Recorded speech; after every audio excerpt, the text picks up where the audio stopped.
Today, welcome to Emacs coding classes, all of you. And today is this is VK Sinha here. I am going to talking about the data types. So, as a programmer, we need two things in our computer science. So, अगर हम एक programmer बनने जा रहे हैं developer, तो हमें दो चीज़ों की हमेशा इंपॉर्टेंस है, उस पर हमें ध्यान रखना है. पहले हमें ध्यान रखना है कि हम कौन से डेटा पे वर्क करने जा रहे हैं, हमारे डेटा का रिक्वायरमेंट क्या है. So this data will be the gather according to your project. जो प्रोजेक्ट की रिक्वायरमेंट होगी उसके अनुसार हम डेटा को गेदर करते हैं, ठीक है. और सेकेंड हम देखेंगे कि डेट्स डेटा जब हम ले रहे गैदरिंग करें तो उसका स्पेस कितना होगा मेमोरी के अंदर और टाइम कितना लगेगा एग्जीक्यूट होने में, राइट. इस डेटा तो कोई भी डेटा अगर हम सिस्टम के अंदर रखते हैं तो वो एक स्पेस कंजर्व करेगा, right. That is a consuming the space. तो कितना स्पेस लेगा ये पहली चीज़ हम देखेंगे. और सेकेंड हम देखेंगे कि उसका एग्जीक्यूशन टाइम क्या है. मतलब एग्जीक्यूशन टाइम का मतलब ये हुआ कि जैसे मान लीजिए कि आपके पास सीपीयू है, तो सीपीयू जब डेटा को एक्सेस करता है ना, सीपीयू जब डेटा को एक्सेस करता है, so CPU is going to access your data from the RAM. तो रैम के अंदर हमारी डेटा होती है जो हम स्टोर करते हैं, और एक्चुअल में जो डेटा हमारे हार्ड डिस्क में स्टोर रहती है. Clear. So we have to do state hard disk. CPU क्या करता है कि डेटा डायरेक्टली जब एक्सेस करेगा तो वो रैम से करेगा, that is a primary memory से. क्लियर है. CPU will not access the data directly from the hard disk. CPU कभी भी डेटा हार्ड डिस्क से डायरेक्टली एक्सेस नहीं करता है, ठीक है.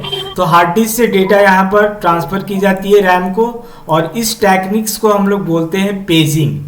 इसको हम लोग कंप्यूटर साइंस वर्ल्ड में बोलते हैं paging technique, right. When hard disk is going to transfer to the RAM, तो सीपीयू यहाँ से डेटा को एक्सेस करता है. तो जब भी हमारा पता है कि हम कंप्यूटर साइंस वर्ल्ड में हैं, तो हमारा डिजिटल फॉर्मेट है, मतलब हम जो है we are going to format on the digital, right.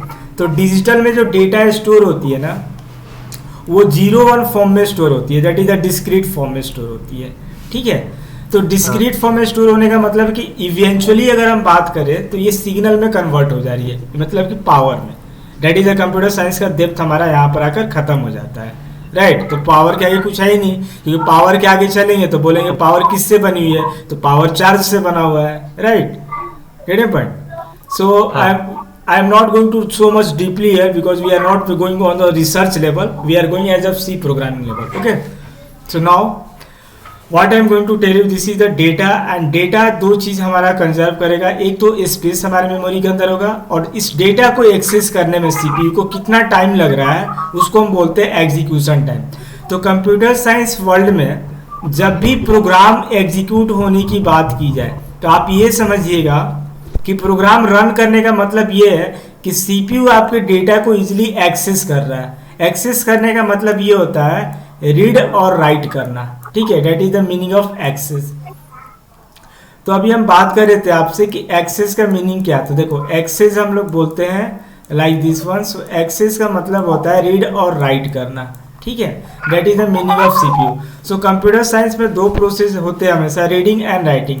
Reading को हम लोग बोलते हैं इनपुट, और राइटिंग को हम लोग बोलते हैं आउटपुट, ठीक है. और किस सेंस में बोलते हैं, सीपीयू के सेंस में बोलते हैं.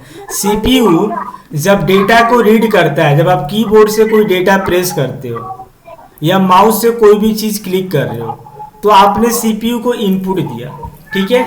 मतलब डेटा उसने रीड किया तो वो हो गया इनपुट. तो आप बोलते हो कि मैंने सिस्टम को दिया है इनपुट.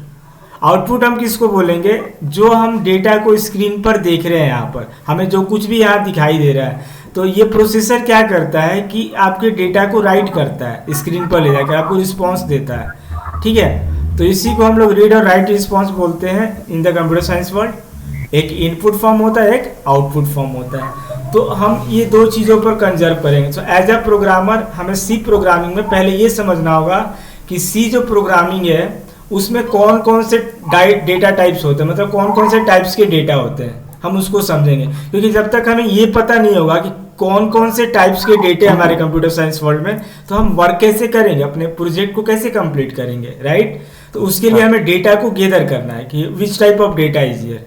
Get it point. तो अब हम लोग डेटा टाइप्स को यहाँ पर यूज करें. तो डेटा हमने लिया और डेटा को हम कंजर्व करें कि सी प्रोग्रामिंग में कंपाइलर के द्वारा कुछ कीवर्ड है. तो आप ध्यान रखिएगा सी प्रोग्रामिंग में टोटल जो कीवर्ड है वो 30 कीवर्ड है, ठीक है, that is a pre defined. जैसे कि एक कमांड होता है तो उसको बताया गया, फिक्स कर दिया गया कि ये कोड इसके लिए काम करेगा, ठीक है, that is a fix of their. तो उस कोड को हम लोग देखेंगे, यहाँ से हम लोग कोडिंग सेक्शन में इंटर कर रहे हैं। तो पहले हम समझ लेते हैं टाइप्स ऑफ डेटा को और फिर चलते हैं next session, because I am going to tell you computer science is a very interesting world and love this, I love programming, right. I am going to talking about today. So now we are going to talking about the data, we have to the understand here. तो data का meaning क्या है, इसको हम लोग समझते हैं। Data types कौन कौन से होते हैं हमारे सी प्रोग्रामिंग में। तो पहली जो डेटा होती है ना हमारी, वो होती है हमारी इंटीजर टाइप की, जिसको हम लोग लिखते हैं कीवर्ड में INT यूज करते हैं, ठीक है, इंटीजर के लिए। तो सी प्रोग्रामिंग में जब हम कोड लिखेंगे तो इंटीजर को INT लिखेंगे। तो अब हम ये बात करते हैं कि इंटीजर होता क्या है। तो इंटीजर का मतलब है 1 2 से लेकर आपको n नंबर्स तक, 1 से n नंबर्स तक के नंबर्स को हम इंटीजर नंबर बोलते हैं प्रोग्रामिंग वर्ल्ड में, ठीक है। Now we are going to talking about this is the integer data. Another data type is the char, तो जिसको हम लोग बोलते हैं कैरेक्टर। तो कैरेक्टर का मतलब क्या होता है कि कैरेक्टर का मतलब हमारे पास ये होता है A B, like A to Z, this is the character. तो कैपिटल और small, this is all the letters is the comings in the character data type, ठीक है। इसके बाद हम लोग देखेंगे अगले डेटा टाइप्स को, जिसको मैं यहाँ पर आपको यूज कर रहा हूँ, जिसको हम लोग बोलते हैं फ्लॉट, ठीक है। तो फ्लॉट जो डेटा है, float data type right side में हम लोग देख रहे हैं। फ्लॉट डेटा टाइप जो होता है वो हमारा डेसिमल नंबर होता है, जैसे 7.6, right, 5.4, like this way, this is your float data types, okay. So decimal form में जो लिखते हैं उसको फ्लॉट बोलते हैं प्रोग्रामिंग में। तो ए फ्लॉट कीवर्ड राइट करेंगे, ठीक है।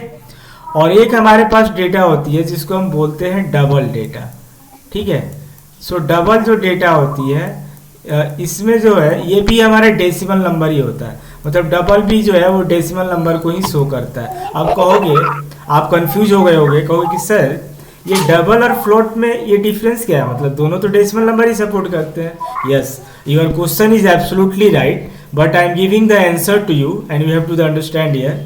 फ्लॉट जो डेटा होता है ना वो स्पेस में डिफरेंस होगा फ्लॉट और डबल में। I will tell you, just wait, it's a suspense in here, okay. So we are taking the suspense and will be sort it out this suspense after some time, so just see the movie, okay. So now we are going to the double and float and we have to understand to this decimal number, okay. तो दोनों ही data format जो है वो decimal को support करेंगे। अब आते हैं हम लोग बात करते हैं एक डेटा टाइप जो होती है हमारी प्रोग्रामिंग में, वो होती है Boolean. This is a very important data types, I am going to just say you, because computer is going to completely work on the binary code. That is, the computer system is work based on the gate, right? तो computer gate पर work करता है। तो ये जो Boolean value है ना हम जो ले रहे हैं, बुलियन डेटा, हाँ बुलियन जो डेटा टाइप होती है, ये जो होती है उसको हम बोलते हैं या तो ट्रू होती है बुलियन वैल्यू या तो फॉल्स होगी ये।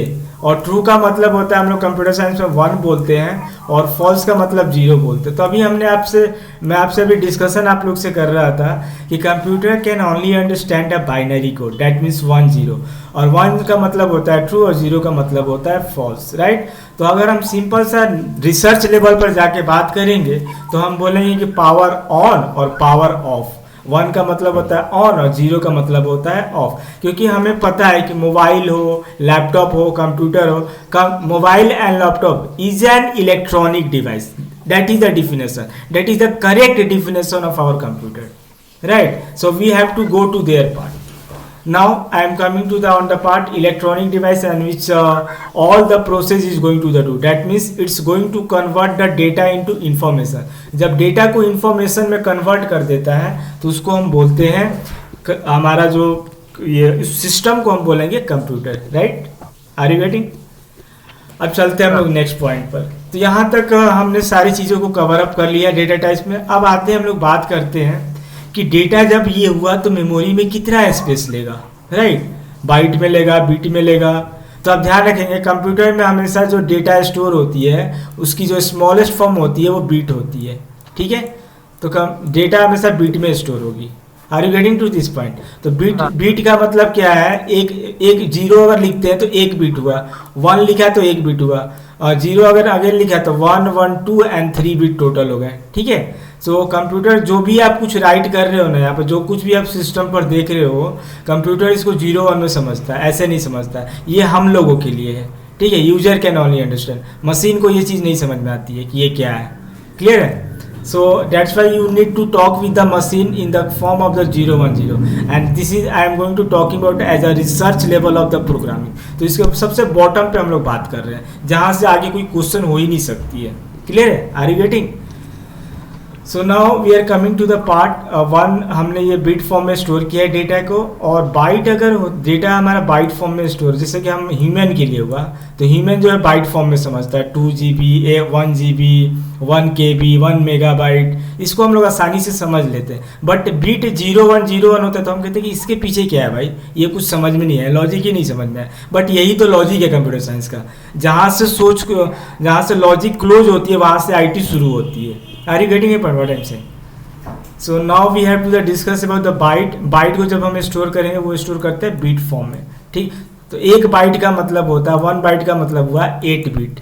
1 बाइट में कितना हुआ? 8 बिट। अब डेटा जो होती है वो एक ब्लॉक, तो सिस्टम में हम देखते हैं अगर एक ब्लॉक बनाते हैं ना, तो एक ब्लॉक जो होता है एक बाइट के बराबर होता है। अब वो कितना बाइट होगा ब्लॉक, वो हम लोग आगे डिस्कशन करेंगे, ठीक है। तो अगर ऐसे सिंपल मैं आपको बोल रहा हूँ कि 1 ब्लॉक 1 बाइट के बराबर हुआ, और 1 बाइट के इक्वल होता, सॉरी 1 बाइट जो है, sorry for mistake here, I am going to the double time repeating that statement, and sorry for whatever right now I said to you, okay। So now I am going to talking about a 1 byte।